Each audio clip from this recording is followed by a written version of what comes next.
Welcome to the Salmon Runs YouTube. Enjoy the video. In this video, I will explain how to replace a water pump on a Ford Ranger. First, gather all your necessary tools like a wrench set, a drain pan, and a new water pump with its gasket.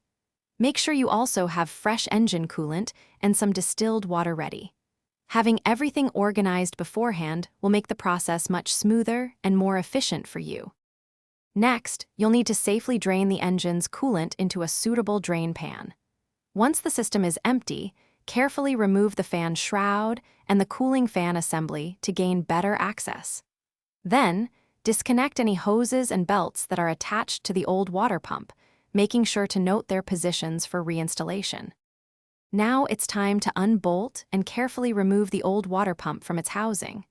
Take your time to thoroughly clean the mounting surface on the engine block, ensuring it's free of any old gasket material or debris. Finally, install your new water pump with a fresh gasket, tightening the bolts to the manufacturer's specifications. To finish up, refill the cooling system with the correct coolant and distilled water mixture.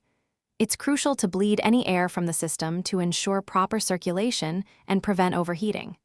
Start the engine, let it reach operating temperature, and carefully check for any leaks. Confirm everything is running smoothly before driving. Thanks for watching. Consider subscribing if we helped you.